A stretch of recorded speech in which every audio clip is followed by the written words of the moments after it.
Prime time news at 9। नमस्कार, आप देख रहे हैं प्राइम टाइम न्यूज। आपके साथ मैं हूं सुमित चौधरी। एक बार फिर से हम हाजिर हैं पूरे दिन भर की तमाम बड़ी खबरों के साथ और उनके बारीक और सटीक विश्लेषण के साथ। शुरुआत करते हैं उत्तर प्रदेश से, जहां पर सीएम के नाम को लेकर लगातार मंथनों का दौर जारी है। उत्तर प्रदेश के नए सीएम के नाम का ऐलान शनिवार को और शपथ ग्रहण समारोह 19 मार्च को होगा। गवर्नर राम नाईक ने इसे कंफर्म कर दिया है। शपथ ग्रहण समारोह में पीएम और अमित शाह भी शामिल होंगे। शनिवार को लखनऊ में बीजेपी की मीटिंग होनी है। इसी में सीएम का नाम भी औपचारिक तौर पर अंतिम मुहर लगाई जाएगी। वैसे तो यूपी में सीएम पद के लिए कई नामों पर चर्चा की जा रही है, लेकिन अब मनोज सिन्हा का नाम दावेदारों में सबसे आगे चल रहा है। हालांकि मनोज सिन्हा किसी भी रेस में होने से साफ तौर पर इनकार कर चुके हैं। वैसे दावेदारों में गृहमंत्री राजनाथ सिंह, केशव प्रसाद मौर्य, दिनेश शर्मा, रामलाल और योगी आदित्यनाथ का नाम भी शामिल है। सभी ने यही कहा है कि वो दौड़ में शामिल नहीं है, लेकिन इतना तो तय है कि इन्हीं में से एक के सिर पर यूपी का ताज होगा। फिलहाल मनोज सिन्हा का नाम सबसे आगे है और सुदर्शन न्यूज को मिल रही जानकारी के मुताबिक सिन्हा के नाम की औपचारिक घोषणा भर बाकी है। गाजीपुर से सांसद मनोज सिन्हा का नाम बीजेपी के बाहर और अंदर के लोगों के लिए भी कुछ हद तक चौंकाने वाला है। कभी विधानसभा इलेक्शन नहीं लड़ने वाले और कैमरे से ज्यादा काम पर फोकस करने वाले मनोज सिन्हा अगर यूपी के सीएम बनते हैं तो उनकी इस दावेदारी के पीछे कई खासियतें होंगी जो उन्हें बीजेपी सरकार का सबसे अलग मंत्री और नेता बनाती हैं। आइए जानते हैं मनोज सिन्हा की क्या कुछ खासियतें हैं जिसकी वजह से आज वो सबसे आगे चल रहे हैं। दरअसल 1982 में 23 साल की उम्र में बीएचयू के प्रेसिडेंट का इलेक्शन जीतकर वो एक्टिव पॉलिटिक्स में आए थे। इसके अलावा मनोज सिन्हा रेलवे में मिनिस्टर ऑफ स्टेट है। साथ ही साथ मनोज सिन्हा के पास एक्सपीरियंस है। मनोज की सबसे बड़ी ताकत उनकी साफ सुथरी छवि है, जिसकी वजह से आज वो इस कतार में सबसे आगे नजर आ रहे हैं। मनोज सिन्हा गाजीपुर से सांसद भी हैं। उनके पास प्रशासन चलाने का तजुर्बा है। सिन्हा अपने संसदीय क्षेत्र में बेहद सक्रिय भी रहते हैं। एक सांसद के तौर पर उनके संसदीय क्षेत्र में उनकी भूमिका बेहद एक्टिव नेता की है। लोगों से उनका सीधा जुड़ाव उन्हें एक बेहतरीन जमीनी नेता बनाता है। मनोज सिन्हा के लिए कहा जाता है कि वो मुद्दों को बेहतर तरीके से समझते हैं। छुट्टी के दिन भी वे जनता दरबार लगाते हैं, लोगों को बुलाकर उनकी समस्याएं सुनते हैं और समाधान भी करते हैं। रेलवे में बतौर राज्य मंत्री उन्होंने सुरेश प्रभु के साथ कंधे से कंधा मिलाकर काम भी किया है। वहीं उनकी विनम्र और हार्ड वर्किंग पर्सनालिटी के चलते पीएम नरेंद्र मोदी उन्हें बहुत ज्यादा पसंद करते हैं। वहीं अमित शाह और राजनाथ सिंह के बेहद करीबी भी सिन्हा को बताया जाता है। इसकी वजह से उनके मुख्यमंत्री के दावेदारों में सबसे ज्यादा महत्वपूर्ण माना जा रहा है। मनोज सिन्हा अजातशत्रु कहे जाते हैं, यानी वो लगातार अपने काम पर ज्यादा फोकस करते हैं। पूरी पार्टी में सबसे दोस्ताना रिलेशन उनकी सबसे बड़ी ताकत भी है। काम के प्रति उनका समर्पण, मिलनसार स्वभाव और विनम्रता उन्हें सबके बीच लोकप्रिय भी बनाती है। यानी मनोज सिन्हा एक लोकप्रिय नेता भी हैं। बीजेपी लीडरशिप में उनके प्रति जबरदस्त विश्वास भी है। बड़े नेता उनके प्रति अटूट विश्वास रखते हैं। पार्टी की टॉप लीडरशिप चाहती है कि यूपी का सीएम एक ऐसा चेहरा हो जो सभी ओर सर्वमान्य हो, एक्सेप्टेबल हो। ऐसे में मनोज सिन्हा इस खासियत को पूरा करते हैं। इन खासियतों के साथ मनोज सिन्हा सबसे आगे चल रहे हैं। वहीं यूपी के राज्यपाल राम नाईक ने कहा है कि यूपी सीएम पद की शपथ की पूरी तैयारी हो गई है, बस सीएम पद के नाम की घोषणा होनी ही बाकी है। नवनिर्वाचित विधायकों की बैठक है और उनका वो अधिकार है कि सर्वोत्तम कौन मुख्यमंत्री बनता है वो तय करेंगे। मैं तो इतना काम जरूर करूंगा कि जो भी तय हो जाएगा उन सबको मैं परसों 5 बजे शपथ देने का काम करूंगा। प्रधानमंत्री आएंगे, अलग अलग राज्यों के मुख्यमंत्री भी आमंत्रित होते हैं, वो आएंगे, लेकिन बड़ी संख्या में जनता भी आएगी। एक अच्छा शानदार इस प्रकार का शपथ विधि का कार्यक्रम होगा और जिनका भी नाम होगा उनको मैं शपथ देने का जो मेरा कर्तव्य है संविधान के तहत वो मैं पूरा करूंगा। तो 23 साल की उम्र बीएचयू के प्रेसिडेंट का इलेक्शन जीतकर एक्टिव पॉलिटिक्स में उतरे Manoj Sinha railway minister of state हैं और साथ ही साथ मनोज की सबसे बड़ी ताकत उनकी साफ सुथरी छवि है। मनोज सिन्हा गाजीपुर से सांसद भी हैं और इन तमाम चीजों के चलते आज उन्हें उत्तर प्रदेश में मुख्यमंत्री के तौर पर सबसे बड़ा दावेदार माना जा रहा है। बता दें कि यहां पर अब मनोज सिन्हा को लेकर उनकी पॉजिटिव छवि और पार्टी के अंदर सर्वमान्य नेता की उनकी छवि के चलते वो बेहद महत्वपूर्ण और दमदार कद्दावर मुख्यमंत्री के दावेदार के तौर पर सामने आए हैं। वहीं 19 मार्च को स्मृति उपवन में शपथ ग्रहण समारोह का आयोजन किया जाएगा, जहां पर प्रशासन ने इसके लिए पूरी तरीके से कमर कस ली है। इंतजाम प्रारंभ कर दिए गए हैं। 19 तारीख को 4:30 बजे से शपथ ग्रहण समारोह होगा। माननीय प्रधानमंत्री जी के भी उस कार्यक्रम में आने की सूचना मिली है और इसके अतिरिक्त और भी बहुत सारे गणमान्य महानुभाव उस कार्यक्रम में आ सकते हैं। और इसी दृष्टि को देखते हुए और ये भी देखते हुए कि 50,000 से ज्यादा लोग जो है उस कार्यक्रम में भाग लेंगे और उनके आने का रास्ता, साधन, पार्किंग, सफाई व्यवस्था, पानी की व्यवस्था, किसी प्रकार की कोई असुविधा न हो, उस दृष्टि से इनको सुनिश्चित कराया जा रहा है। ये शपथ ग्रहण समारोह अन्य शपथ ग्रहण समारोह से भिन्न है, क्योंकि इसमें माननीय प्रधानमंत्री जी का आगमन हो रहा है और प्रधानमंत्री जी के सुरक्षा के लिए जो मानक हैं वो ब्लू बुक के द्वारा निर्धारित किए जाते हैं। ब्लू बुक में प्रत्येक कार्यक्रम के लिए उन्होंने अलग अलग मानक तय किए हुए हैं, उसी के अनुरूप हम लोग यहाँ की पूरी व्यवस्था कर रहे हैं। प्रति उपवन को पहले भी हम लोगों ने रेकी किया था। 7 एसपी लेवल के ऑफिसर्स, 24 एडिशनल एसपी स्तर के अधिकारी, करीब 50 डिप्टी एसपी स्तर के अधिकारी, इसके अलावा 16 कंपनी पीएससी, 18 कंपनी सीटीएमएफ और लगभग 3,000 सुरक्षा कर्मियों का जो आवंटन है वो हमको मुख्यालय स्तर से प्राप्त हो चुका है। उनका डिप्लॉयमेंट जो है ऑन ग्राउंड कैसे होगा ताकि एक ideal full proof security plan यहां पर तैयार हो सके, इसको हम लोग वर्कआउट कर चुके हैं। तो शपथ ग्रहण समारोह रविवार को शाम 5 बजे होगा। इस संबंध में राज्यपाल राम नाईक ने बताया कि ये सुखद संयोग है कि संस्कृति उत्सव 17 मार्च से 19 मार्च तक चलेगा और 19 मार्च की शाम 5 बजे राज्य के नए सीएम सहित मंत्रिमंडल का शपथ ग्रहण समारोह काशीराम स्मृति उपवन में होगा। इससे पहले शपथ ग्रहण समारोह लखनऊ के लॉ मॉन्टिनियर कॉलेज ग्राउंड में होना बताया जा रहा था। लॉ मॉन्टिनियर कॉलेज ग्राउंड 40,000 लोगों के लिए बेहतर माना जाता है।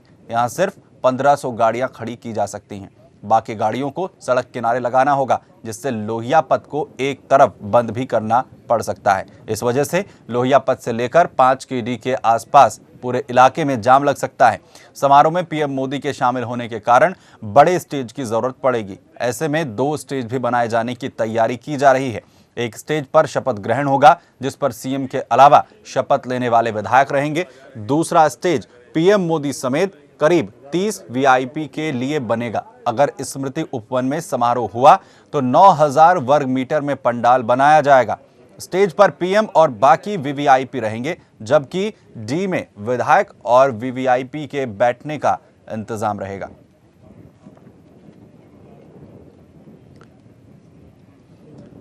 दरअसल मनोज सिन्हा तोल मोल कर बोलते हैं, यही विशेषता उन्हें मोदी के ज्यादा करीब ला सकी है।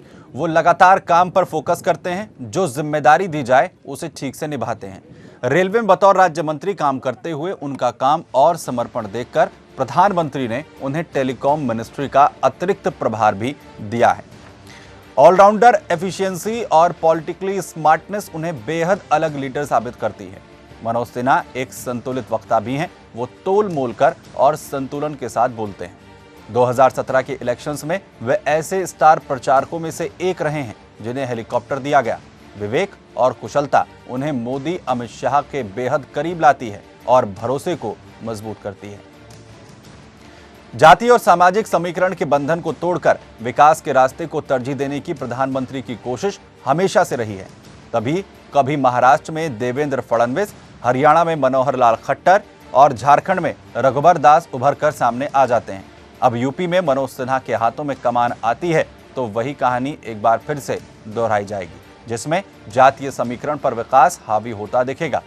दरअसल यूपी के भीतर 3/4 से भी ज्यादा बड़ी जीत के बाद से इस बात के कयास लगाए जा रहे थे कि इतने बड़े जनादेश को संभालने के लिए एक दमदार और मजबूत नेतृत्व की जरूरत है। इसी के बाद गृह मंत्री राजनाथ सिंह का नाम भी चर्चा में आया था। राजनाथ सिंह यूपी के मुख्यमंत्री भी रह चुके हैं और सियासी कद के हिसाब से आज की तारीख में यूपी से आने वाले बड़े नेता भी हैं। लेकिन उनके दिल्ली से लखनऊ जाने के बाद केंद्र में आए खालीपन को भरने में खासी मशक्कत हो सकती है। ऐसी सूरत में मनोज सिन्हा ज्यादा मजबूती से बड़े दावेदार के रूप में सामने आ रहे हैं। हालांकि सीएम के दावेदार के तौर पर उनकी चर्चा तेजी से आगे बढ़ी, लेकिन उन्होंने इन खबरों से इनकार किया है।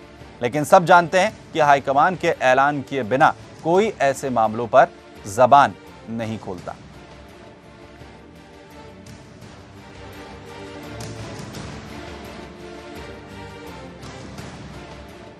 यूपी विधानसभा चुनाव में 3/4 बहुमत के साथ 325 सीटें जीतने वाली बीजेपी के लिए मुख्यमंत्री के साथ कैबिनेट मंत्रियों को चुनना भी कम टेढ़ी खीर नहीं है। इस बार कई ऐसे नेता जीतकर आए हैं जो पहले भी मंत्री रह चुके हैं।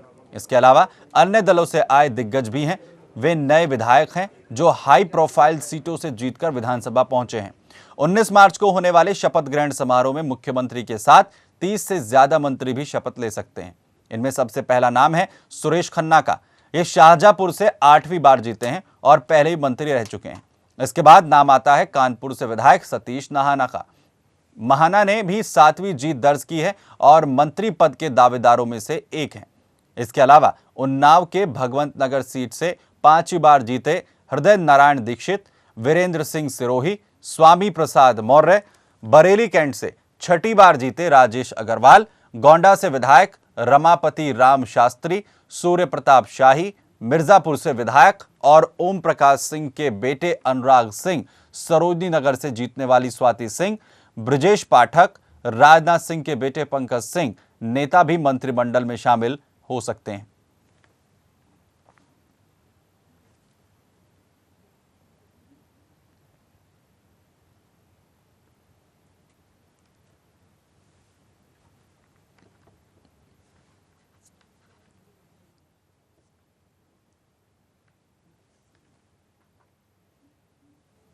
हालांकि साफ तौर पर इनकार अभी जरूर तमाम नेताओं की तरफ से किया जा रहा है कि मनोज सिन्हा मुख्यमंत्री पद के दावेदार हैं या नहीं, या फिर अगला चेहरा उत्तर प्रदेश में मुख्यमंत्री के तौर पर मनोज सिन्हा ही होंगे या नहीं। वहीं बता दें कि मनोज सिन्हा इस वक्त जिस चेहरे के तौर पर उभरे हैं उसके लिहाज से प्रधानमंत्री नरेंद्र मोदी हरियाणा, महाराष्ट्र में जिस तरीके से अपने विजन को लेकर आगे बढ़े और उसके बाद देवेंद्र फडणवीस को महाराष्ट्र में और हरियाणा के अंदर मनोहर लाल खट्टर को लेकर आए, कुछ ऐसी ही कोशिश एक बार फिर से मनोज सिन्हा के जरिए उत्तर प्रदेश में भी प्रधानमंत्री नरेंद्र मोदी कर सकते हैं, जिससे जातिगत राजनीति को लेकर जिस तरीके के समीकरण लगातार प्रदेश में बनते हैं उस पर विकास के मुद्दे को लेकर जिस तरीके से प्रधानमंत्री आगे बढ़ रहे हैं, कम से कम उस पर आगे बढ़ा जा सके। आगे बढ़ते हैं, बात कर लेते हैं चुनाव के रिजल्ट से परेशान दिग्गी यानी दिग्विजय सिंह की। अपने बयानों को लेकर मशहूर कांग्रेस के भीष्म पितामह दिग्विजय सिंह हमेशा से ही सुर्खियों में बने रहते हैं और इस बार भी वो अपने ऐसे ही बयानों को लेकर राजनीतिक गलियारों में चर्चा का विषय बन गए हैं।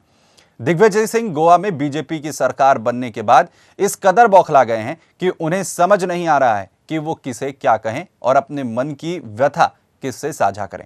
आपको बता दें कि गोवा विधानसभा चुनाव में 40 में से 17 सीटें जीतने वाली कांग्रेस सबसे बड़ी पार्टी के रूप में सामने आई, लेकिन इसके बावजूद भी वो वहां अपनी सरकार नहीं बना पाई और मैदान एक बार फिर बीजेपी ने जीत लिया। कांग्रेस के चुनाव प्रभारी दिग्विजय सिंह ने एक के बाद एक 20 से ज्यादा ट्वीट किए और इन सभी ट्वीट में बीजेपी को जमकर कोसा। दिग्गी ने कहा कि गडकरी जी झोला लेकर गोवा गए और रात को चोरों की तरह विधायकों को खरीद लिया। उन्होंने कहा कि हम लोग ईमानदार हैं, इसीलिए रात को सोते हैं, जबकि चोरी करने वाले रात को जागते हैं। उन्होंने सवाल किया कि गोवा में सुबह 4 से 7 बजे तक विजय, मनोहर और गडकरी कहां थे, वो लोग होटल में क्या सौदा कर रहे थे। दिग्गी यही नहीं रुके, उन्होंने कहा कि कांग्रेस सबसे ईमानदार पार्टी है, इसीलिए वो गोवा में विधायकों को नहीं खरीद पाए। लेकिन गडकरी जी से मिलने आए विधायकों को झोले का जादू भा गया और वो बीजेपी के साथ हो गए। आपको बता दें कि इस बार 2017 के विधानसभा चुनाव में कांग्रेस ने सिर्फ पंजाब को छोड़कर हर जगह मुंह की खाई है। लगभग 60 साल तक देश पर राज करने वाली कांग्रेस को आम जनता ने सिरे से नकार दिया और शायद यही झटका कांग्रेस के चुनाव प्रचार कर दिग्विजय सिंह सहन नहीं कर पाए और ट्वीट के जरिए अपना गुस्सा निकाल रहे हैं। 2017 के विधानसभा चुनाव परिणाम आने के बाद जहां कांग्रेस के बड़े नेता अपना मुंह छुपाते घूम रहे हैं, वहीं कांग्रेस की तरफ से मोर्चा संभालने के लिए दिग्विजय सिंह हुंकार भर रहे हैं। दिग्गी बीजेपी से गरज के साथ जमकर बरस भी रहे हैं, लेकिन वो ये बात भूल रहे हैं कि कांग्रेस को सच का आईना दिखाने वाली सिर्फ बीजेपी नहीं है, बल्कि देश की जनता भी है। अपने गुस्से की आग में उन्होंने गोवा के राज्यपाल पर तीखे बाण छोड़े। उन्होंने कहा कि कांग्रेस को मैंडेट मिला था तो राज्यपाल को हमें बुलाना चाहिए था, पर हमें नहीं बुलाया गया और ना ही मिलने का समय दिया गया। कांग्रेस के भीष्म पितामह दिग्गी के बाण केवल बीजेपी के लिए ही नहीं थे, उन्होंने ये बाण मीडिया के साथ साथ अपनी पार्टी के कार्यकर्ताओं पर भी बरसाए। दिग्विजय सिंह ने कहा कि हमारी पार्टी के ही कुछ लोगों ने पीठ में छुरा घोंपा है। दिग्विजय सिंह ने चुनाव के बाद भी अपनी राहुल भक्ति नहीं छोड़ी। इस बार भी राहुल गांधी के लिए अपने आप को दांव पर लगाकर उनकी तारीफों के पुल बांधने का काम दिग्विजय सिंह ने किया। उन्होंने कहा कि राहुल कभी फ्लॉप नहीं हुए हैं, इसका उदाहरण भी उन्होंने दिया। पंजाब में मिली कांग्रेस की जीत को वो अमरिंदर सिंह की नहीं, राहुल गांधी की जीत मानते हैं।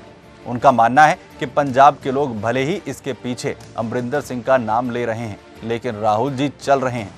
मीडिया पर बरसते हुए उन्होंने कहा कि मीडिया की तो आदत है कि जीते तो और कोई, हारे तो राहुल गांधी पर दोष मढ़ देते हैं। कांग्रेस भक्त ने कहा कि आज भी कांग्रेस सबसे बड़ी पार्टी है, बाकी सब क्षेत्रीय पार्टी हैं। आइए आपको सुनाते हैं कि दिग्विजय सिंह ने आखिर क्या कहा।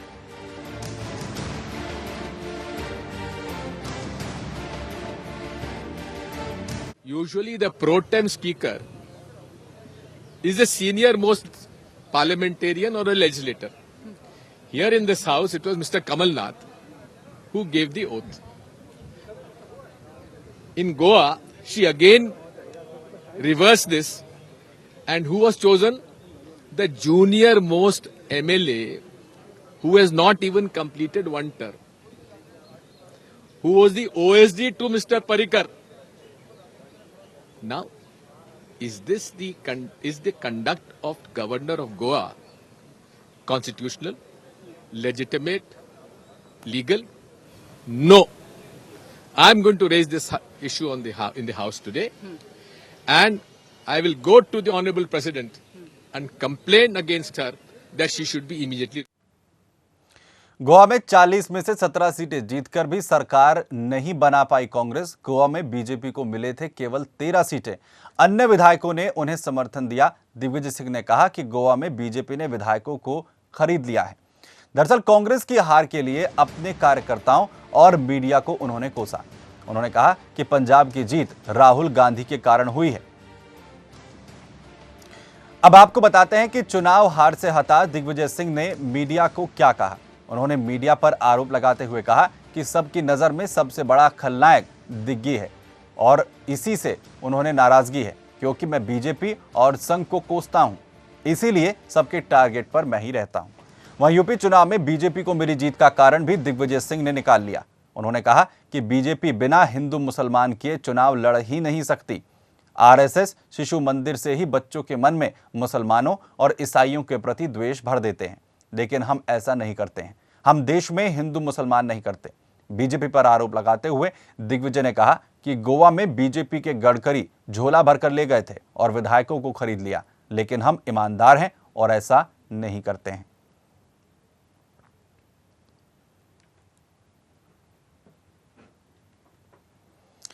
अगर इस पूरी खबर को शुरुआत से देखें तो यहां हमें एक कहावत याद आ रही है कि नाच न जाने आंगन टेढ़ा। यह कहावत कांग्रेस पर बिल्कुल सटीक बैठ रही है।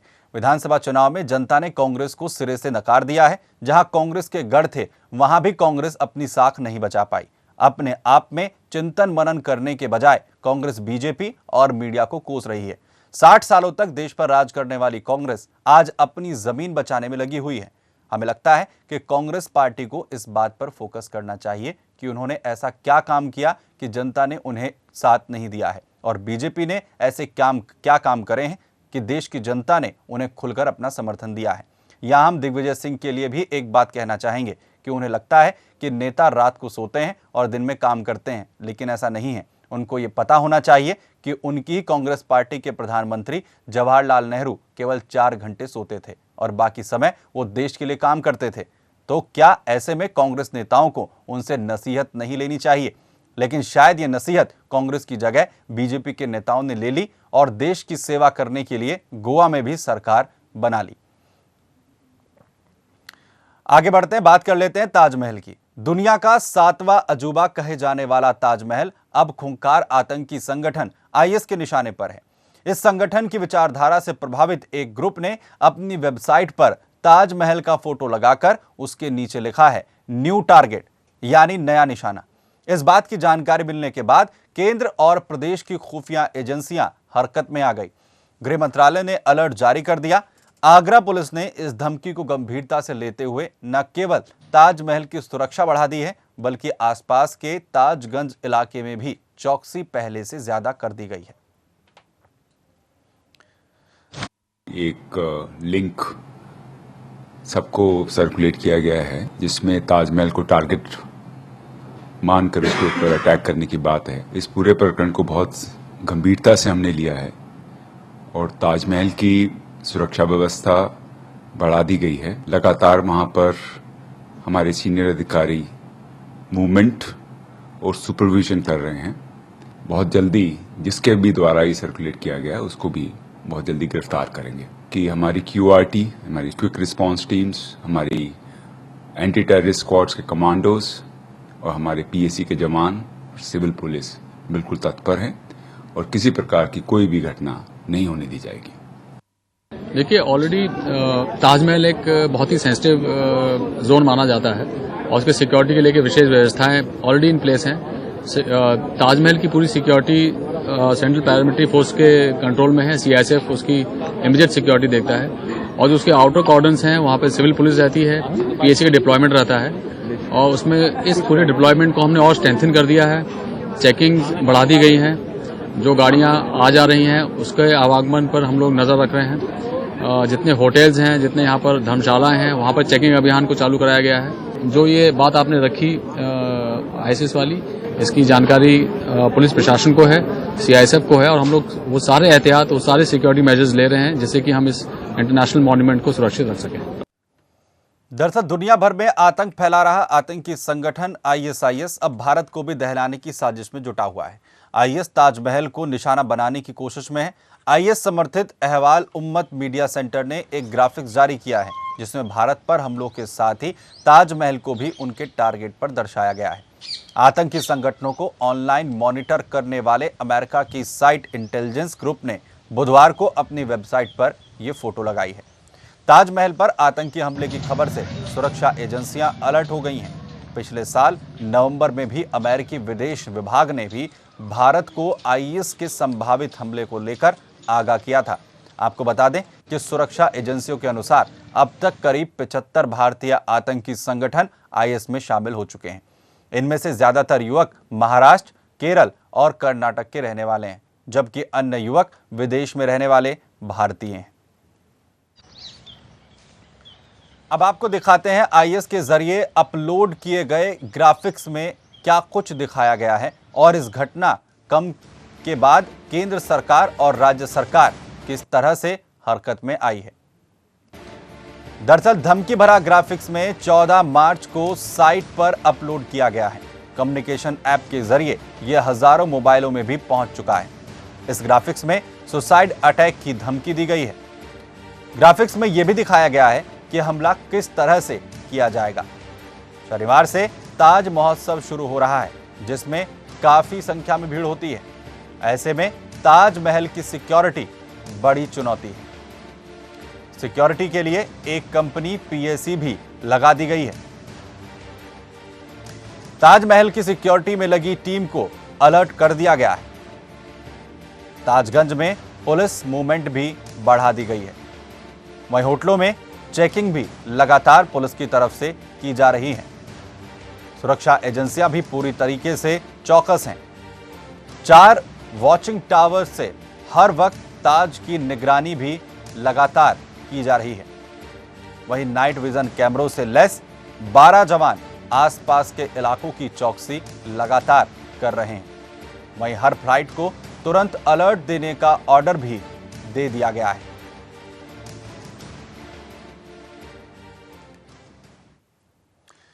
तो ये था इस घटना को रोकने के लिए सरकार क्या कदम उठा रही है, और अब आपको बताते हैं कि कब ताजमहल की सुरक्षा में सेंध लग चुकी है।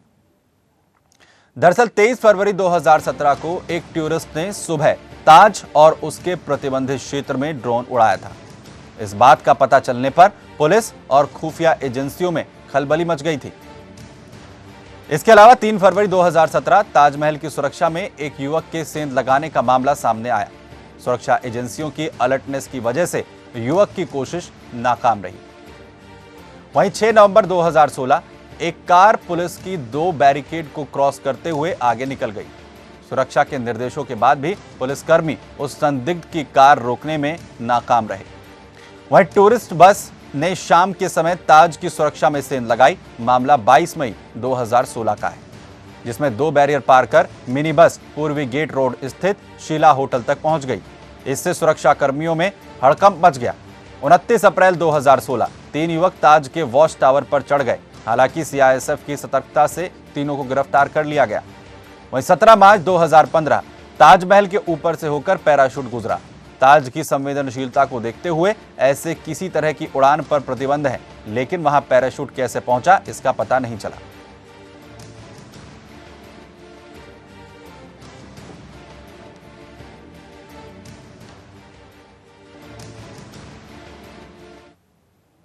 सुदर्शन न्यूज आईएस पर दिखाए गए कई प्रोग्राम में इस बात को उठा चुका है कि आईएस इराक और सीरिया के बाद अब भारतीय परिक्षेत्र में शिफ्ट होगा, और ये दावे सही साबित हो रहे हैं। इसका सबसे बड़ा उदाहरण है लखनऊ से आईएस आतंकी सैफुल्लाह का पकड़ा जाना। पाकिस्तान में आईएस कई बार आतंकी घटनाओं की जिम्मेदारी ले चुका है। इन सभी घटनाओं से तो यही साबित होता है कि आतंकी संगठन आईएस अब मिडिल ईस्ट का रुख कर चुका है। लेकिन सबसे बड़ा सवाल यह उठता है कि आईएस जैसे आतंकी संगठन के भारत में फैलने से पहले उसे कैसे रोका जाए। चलिए, वक्त एक छोटे से ब्रेक का है और खबरों का विश्लेषण लगातार जारी है।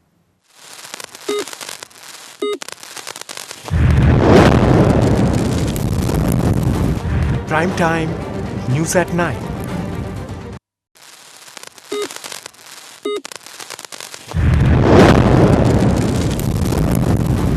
Prime Time News at Night.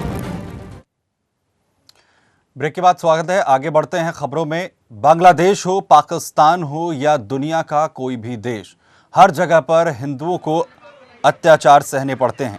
लेकिन क्या भारत में भी हिंदुओं को अब अत्याचार सहने पड़ेंगे?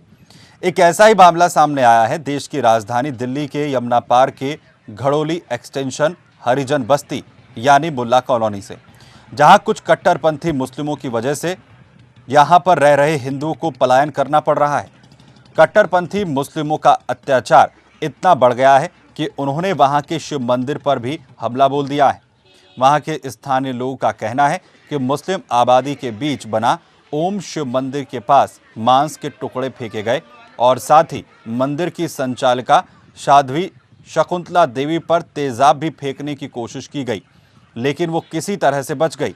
जब मंदिर की सुरक्षा के लिए किसी तरह से दान दक्षिणा मांगकर मंदिर में सीसीटीवी कैमरे लगवाए गए तो कट्टरपंथी मुस्लिमों ने उन्हें भी तोड़ दिया। कुछ दिनों पहले कट्टरपंथी मुसलमानों ने यहां इतनी दहशत फैला दी थी कि साध्वी शकुंतला देवी और उनकी गाय कई दिनों तक मंदिर में भूखी प्यासी रही। साध्वी शकुंतला देवी के पास किसी से मदद मांगने के लिए भी कोई रास्ता नहीं था। जब किसी तरह पुलिस को इस मामले के बारे में पता चला तो पुलिस ने किसी तरह उनकी मदद की।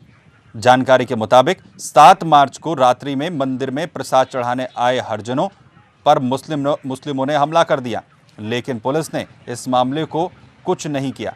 इस घटना के बाद ओम शिव मंदिर की संचालिका साध्वी शकुंतला देवी ने मंदिर बेचने का फैसला कर लिया है और लिखा है कि ये मंदिर बिकाऊ है। सर मैं इसलिए बेचना चाह रही हूँ कि मैं सन 2010 से परेशान हूँ। अरे मुल्ला कॉलोनी सी ब्लॉक में हिंदू मंदिर बनाने की इजाजत नहीं है। क्यों, कौन मना कर रहा है आपको? यहाँ 4 मस्जिद है, 2-3 मदरसे हैं, इमाम बाड़ा सब कुछ है। अरे कभी कोई आके मुझे टॉर्चर करता रहता है। मेरे को नजरबंद कर रखा है इस समय। हनुमान चालीसा करने आए थे कुछ यहाँ सज्जन, और ये तो यहाँ के वो कहने लगे मुसलमान इमरान वगैरह जो बाहर से आदमी आएंगे वो पिटेंगे दाएं बाएं सारे के सारे। उसके बाद मतलब जो है ये जब चाहे जब कभी 2 कभी 4 कभी 5 कहते हैं कि तुम यहाँ से पलायन कर जाओ। ना मेरे को यहाँ कोई सामान देता है, ना यहाँ मतलब जो है मुझे बाहर निकलने देते हैं। 5 तारीख से तो मेरे को 5-3 से तो मेरे को नजरबंद कर रखा है इन्होंने। और मेरे मोबाइल में भी पैसे नहीं थे, 3 दिन से मैं भूखी थी हैं, और मेरी गाय भी भूखी थी। तो मैंने फिर बाहर दीवार पे लिख दिया, इधर से जाती हूँ तो ये महबूब के किराएदार हैं, बड़े बड़े यहाँ कबाड़ी है। और इधर से जाती हूँ 7 नंबर में, जब बार बीएसपी का नेता बनता है उसके लड़के नहीं निकलने देते हैं। उसके बाद सर अब 2010 से मैं यहाँ की मुस्लिमों की वो झेल रही हूँ। हिंदू कोई बोलता नहीं है यहाँ, बस मेरे को अकेली को मेरे ऊपर तेजाब भी फेंक दिया है, और मेरे ऊपर जो है सब वो हो चुके। दरअसल इस तरीके के मामले जब राजधानी दिल्ली से सामने आते हैं तो उसके बाद हमारा सर शर्म से झुक जाता है कि राजधानी में हिंदू अगर सुरक्षित नहीं है तो पूरे देश के अंदर क्या स्थिति हिंदुओं के साथ होगी। और सवाल ये भी है कि पूरी दुनिया में एकमात्र देश भारत में अगर हिंदू सुरक्षित नहीं है तो आखिर कैसे हिंदुओं का संरक्षण हो सकता है। और अगर राजधानी में इस तरीके से गुंडागर्दी होगी तो उसे आखिर कौन रोकेगा। साथ ही साथ सवाल उस मीडिया के लिए भी है जो अखलाक जैसे मामले को तो जोर शोर से उठाता है, लेकिन एक साध्वी जो साथ ही साथ एक वृद्ध महिला भी है उसके बारे में ये मीडिया कुछ नहीं बोल रहा है। आगे बढ़ते हैं। मेरा देश बदल रहा है, ये आगे बढ़ रहा है, ये स्लोगन तो आपने खूब सुना होगा और आपको याद भी होगा, और हो भी क्यों ना, क्योंकि इस नए नारे के साथ ही बीजेपी ने उत्तर प्रदेश समेत देश के बाकी राज्यों में रहने वाली मुस्लिम महिलाओं के दिलो दिमाग में एक नई सोच भर दी है, और वो सोच है उनके स्वाभिमान से जीने की आज़ादी की। बीजेपी ने मुस्लिम महिलाओं के हित के लिए 3 तलाक के मुद्दे पर पूरे देश में आवाज उठाई, जिस पर मुस्लिम समुदाय की महिलाओं ने 2017 के विधानसभा चुनाव में बीजेपी के पक्ष में जमकर वोटिंग की। इसका सीधा संकेत इस बात से मिलता है कि मुस्लिम बहुल इलाकों में इस बार बीजेपी प्रत्याशियों ने जीत हासिल की। इसके अलावा केंद्र सरकार की उज्ज्वला योजना और स्वच्छ भारत मिशन से भी आम लोग प्रभावित हुए। उज्ज्वला योजना के तहत गांव और गरीब महिलाओं को गैस सिलेंडर मिले, साथ ही स्वच्छ भारत मिशन के तहत आर्थिक मदद मिलने से घरों में शौचालय बनाए गए। इससे महिलाओं की सुरक्षा को अहम सहारा मिला है। मुस्लिम समाज ने महिलाओं को उनके अधिकारों से महरूम रखा है। उन्हें अपनी जिंदगी के महत्वपूर्ण निर्णय नहीं लेने दिए जाते हैं, फिर चाहे वो किसी पेशे से जुड़ी हों या फिर शादी को लेकर। लेकिन इससे सबसे पहले महत्वपूर्ण बात यह है कि मुस्लिम महिलाएं 3 तलाक को लेकर सबसे ज्यादा परेशान हैं और इसके खिलाफ उनकी कोई सुनवाई भी नहीं होती है। आपको याद ही होगा कि पिछले कुछ दिनों में ऐसे मामले सामने आए हैं जब विदेश में रहने वाले मुस्लिम पति ने अपनी पत्नी को इंटरनेट पर तलाक दे दिया। वहीं एक छोटी सी नोकझोंक पर पति ने 3 बार तलाक बोलकर अपनी पत्नी और बच्चों की जिंदगी बर्बाद कर दी। जब इन महिलाओं ने इसके खिलाफ आवाज उठाई तो उन्हें यह कहा गया कि यह तलाक जायज है। ऐसे और कितने ही मामले हैं जहां छोटी छोटी बात पर मुस्लिम पति अपनी पत्नी को तलाक दे देता है और महिला बस न्याय के लिए भटकती रहती है। मुस्लिम महिलाओं की इस पीड़ा को समझते हुए इसके खिलाफ आरएसएस से जुड़े मुस्लिम राष्ट्रीय मंच ने 3 तलाक के विरोध में एक सिग्नेचर कैंपेन चलाया है, जिसे देश भर की 10 लाख से ज्यादा लोगों का समर्थन मिल चुका है। गौर करने वाली बात यह है कि समर्थन देने वालों में से ज्यादातर मुस्लिम महिलाएं हैं और अभी भी मुस्लिम महिलाओं का समर्थन इस मुद्दे पर उन्हें मिल रहा है। हालांकि मुस्लिम पर्सनल लॉ बोर्ड इस मुद्दे का लगातार विरोध करता रहा है। मुस्लिम समाज में हमेशा से महिलाओं को दबाया जाता है। उनको किसी भी मुद्दे पर खुलकर बोलने की आज़ादी नहीं दी जाती। ये हम नहीं कह रहे हैं, ये बता रहा है 16 साल की सिंगर आफरीन के खिलाफ जारी फतवा। मैं 16 साल के आफरीन के गाने के खिलाफ मुस्लिम समाज ने फतवों की झड़ी लगा दी है और इसके बाद 46 फतवे जारी कर दिए गए। इससे पता चलता है कि मुस्लिम समाज धर्म के नाम पर महिलाओं से उनकी आज़ादी कैसे छीनता है। इस मुद्दे पर आरएसएस के नेता और प्रचारक इंद्रेश कुमार ने कहा है कि इस मुद्दे पर बोलते हुए और एक पूरे मामले पर उन्होंने चर्चा की और कहा कि इस पूरे मामले को चर्चा के बाद 3 तलाक के मसले को खत्म कर देना चाहिए। दरअसल 3 तलाक के खिलाफ बीजेपी ने लगातार आवाज उठाई है। आरएसएस से जुड़े मुस्लिम राष्ट्रीय मंच ने 3 तलाक के विरोध में एक सिग्नेचर कैंपेन चलाया है। सिग्नेचर कैंपेन को 10 लाख से ज्यादा लोगों का समर्थन मिला है। समर्थन देने वालों में से ज्यादातर मुस्लिम महिलाएं हैं। अभी भी मुस्लिम महिलाओं का समर्थन इस मुद्दे पर उन्हें लगातार मिल रहा है। मुस्लिम पर्सनल लॉ बोर्ड ने सिग्नेचर कैंपेन का हालांकि विरोध किया है। 3 तलाक के मुद्दे पर मुस्लिम पर्सनल लॉ बोर्ड इसे सही बता रहा है। उनका कहना है कि 3 तलाक उनके धर्म में है और तलाक देने का अधिकार मुस्लिम महिलाओं को नहीं है। हमें लगता है कि यह सब अधिकार महिलाओं से छीनने के पीछे एक ही कारण हो सकता है कि मुस्लिम महिलाएं पुरुषों से दब कर रही, क्योंकि अगर महिलाएं आर्थिक रूप से मजबूत हो जाएंगी, अगर वो अच्छी शिक्षा ग्रहण कर लेंगी, तो वो धर्म के नाम पर अपने साथ होने वाले व्यवहार के खिलाफ आवाज उठाएंगी। शायद यही कारण है कि मुस्लिम महिलाओं को धर्म के नाम पर डराया जाता रहा है और आज भी डराया जा रहा है। वहीं दूसरी तरफ कुछ ऐसे मुस्लिम संगठन भी हैं जो मुस्लिम महिलाओं की पीड़ा को समझ रहे हैं और उन्हें पूरा समर्थन देने की भी कोशिश कर रहे हैं।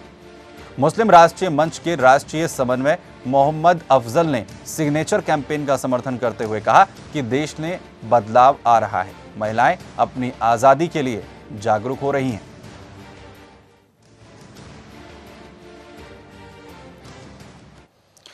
इस पूरी खबर का विश्लेषण करने के बाद हमें लगता है कि अब मुस्लिम महिलाएं भी अपने प्रति होने वाले अत्याचारों से परेशान हो चुकी हैं। 3 तलाक का हक सिर्फ पुरुषों को मिलने के पीछे का कारण भी अब वो जान रही हैं। उन्हें अब समझ आ रहा है कि उनके अधिकारों के सीमित करने के पीछे क्या कारण है और यही वजह है कि अब वो 3 तलाक के मुद्दे पर खुलकर अपने विचार रख रही हैं। तलाक शब्द ऐसा है जो एक हंसती खेलती जिंदगी से उसकी सारी खुशियां छीन लेता है। छोटी सी बात पर महिलाओं को मिलने वाला तलाक उनके लिए कैसे तूफान लेकर आता है, ये शायद ही कोई समझ पाए। मुस्लिम महिलाएं न्याय के लिए भटकती रहती हैं, लेकिन उनकी आवाज कोई नहीं सुनता। वहीं आरएसएस ने 3 तलाक के खिलाफ जब सिग्नेचर कैंपेन चलाया तो उनको अपनी आजादी और आवाज बुलंद करने के लिए एक प्लेटफॉर्म मिला। अब मुस्लिम महिलाओं ने आरएसएस और बीजेपी के समर्थन में अपनी आवाज बुलंद करनी शुरू कर दी है। उनको समझ आ गया है कि खुद उनका समाज उनके खिलाफ है और आरएसएस उनके दर्द को समझकर उनके समर्थन में है। हम उम्मीद करते हैं कि मुस्लिम महिलाओं के उत्थान के लिए आरएसएस ऐसे जरूरी कदम उठाता रहेगा और पूरा देश उसके साथ खुलकर उनका समर्थन करेगा। आगे बढ़ते हैं। यूपी चुनाव में बीजेपी को भारी जीत मिली है।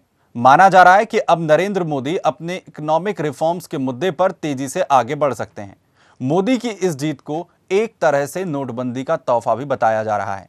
इस साल मोदी के सामने जीएसटी, बैड लोन और लेबर रिफॉर्म्स लागू करने की चुनौती है। न्यूज एजेंसी रॉयटर्स के खबर के मुताबिक एक्सपर्ट्स मानते हैं कि दुनिया की तीसरी सबसे बड़ी इकोनॉमी में अभी जॉब्स और ग्रोथ अहम मुद्दे हैं।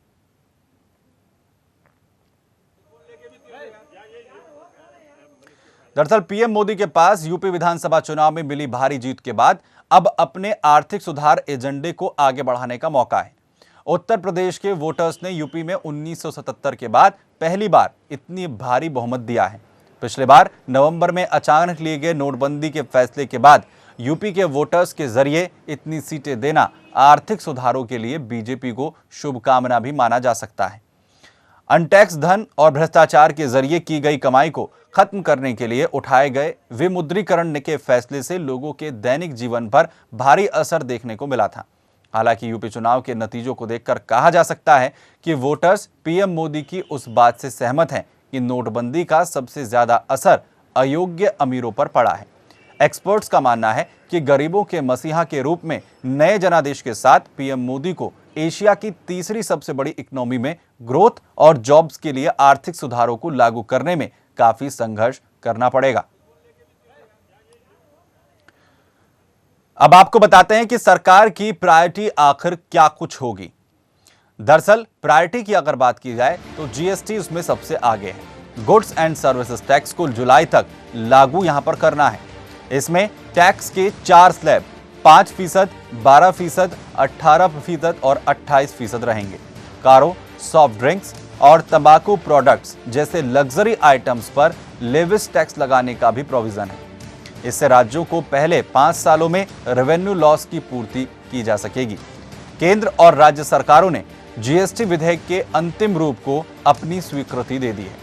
इस लिहाज से इसी फाइनेंशियल ईयर के दूसरे क्वार्टर में जीएसटी लागू हो सकता है। यह नया टैक्स स्ट्रक्चर रेवेन्यू न्यूट्रल होगा। इससे इकोनॉमिक ग्रोथ 0.5% का इजाफा हो सकता है। इससे रेवेन्यू बेस बढ़ेगा और फार्मों पर बोझ घटेगा। वहीं दूसरी प्रायोरिटी में अगर बात की जाए तो बैड बैंक लोन, जिसमें फाइनेंस मिनिस्ट्री और RBI public sector asset rehabilitation agency बनाने की तैयारी कर रहा है। इससे बैंकिंग सिस्टम को नॉन परफॉर्मिंग एसेट से निपटने में मदद मिलेगी।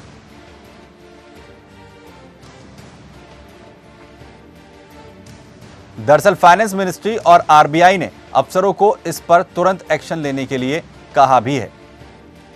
लेबर रिफॉर्म्स में भी सरकार का उद्देश्य रहेगा, लेकिन बैड बैंक लोन में बैंकिंग सिस्टम को नॉन परफॉर्मिंग एसेट से निपटना भी उनके लिए सबसे बड़ी चुनौती होगी। फाइनेंस मिनिस्ट्री और आरबीआई ने अफसरों को इस पर तुरंत एक्शन लेने के लिए भी कह दिया है। वहीं लेबर रिफॉर्म्स की अगर बात करें तो मोदी सरकार लंबे वक्त से पेंडिंग पड़े सैलरी को लेकर लेबर विधेयक को फिर से लाना चाहती है। Labour minister Bandaru Dattatreya 44 industrial laws को इंप्लीमेंट रूल्स में बदलने का प्रस्ताव भेज चुके हैं।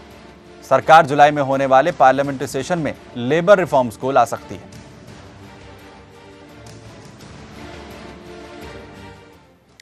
अगर सभी राज्यों के बीच सर्वसम्मति नहीं बन सकी तो मोदी सरकार बीजेपी शासित प्रदेशों को अपने स्तर पर इन सुधारों को लागू करने को प्रोत्साहित करेगी। इन राज्यों में उत्तर प्रदेश भी शामिल है, जहां बीजेपी को भारी बहुमत मिला है, जबकि राजस्थान और मध्य प्रदेश ने पहले ही इन्हें अपना रखा है। तब इसका मतलब होगा कि ये एक बार ये सुधार नहीं हो पाएगा, बल्कि प्रतिस्पर्धी संघात्मक ढांचे के तहत इसे धीरे धीरे बढ़ाया जाएगा। वहीं आगे बढ़ते हैं। इस्लाम का आका, मुसलमानों का रहनुमा बताने वाला देश पाकिस्तान अब मान चुका है कि उसे उसकी कट्टरता की कीमत अदा करनी पड़ रही है। लेकिन इतना मान लेने के बावजूद पाकिस्तान में आतंक की पौध लहलहा रही है, क्योंकि वहां की जिहादी सेना और आईएसआई के शौहदे अफसर चाहते ही नहीं कि भारत पाकिस्तान के संबंध सामान्य हों। बावजूद इसके वहां के पीएम ने यह दिखाने की कोशिश जरूर कर रही है कि पाकिस्तान में सभी धर्मों का सम्मान होता है और अल्पसंख्यकों की भावनाओं की कद्र की जाती है। लेकिन हाल ही में पाकिस्तान से एक ऐसा वीडियो सामने आया है जो हर भारतीय को चौंका रहा है। दरअसल सोशल मीडिया में एक ऐसा वीडियो वायरल हुआ है जिसमें पाकिस्तानी प्रधानमंत्री नवाज शरीफ के सामने एक युवती गायत्री मंत्र का पाठ कर रही है। नवाज शरीफ गायत्री मंत्र का पाठ खत्म होने पर ताली बजाकर हौसला अफजाई भी करते हैं। देखिए क्या कुछ और बातें छिपी हैं इस वीडियो में।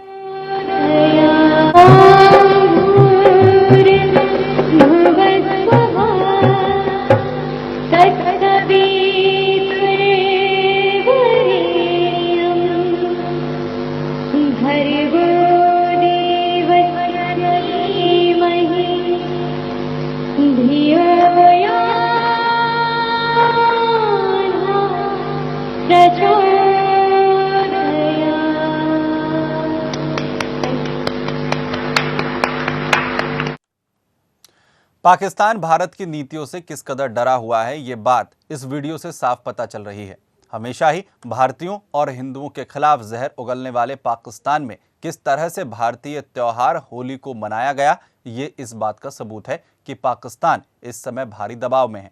दबाव यह है कि पाकिस्तान से कहा जा रहा है कि वो अपने देश में आतंकी तत्वों को संरक्षण ना दे, वहाबी विचारधारा का पोषण ना करे। नवाज जैसे मजे हुए नेता इस बात को शिद्दत से महसूस कर रहे हैं, लेकिन वो चाहकर भी कुछ नहीं कर सकते, क्योंकि लोकतंत्र के रहनुमा वो जरूर हैं, लेकिन ताकत सेना के हाथ में है। फिलहाल जो भी हो, पाकिस्तान में रह रहे हिंदुओं के लिए ये वीडियो कुछ खुशी जरूर दे रहा होगा।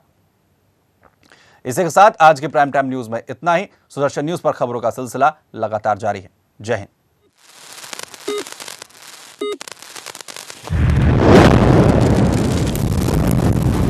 Prime Time News at Night.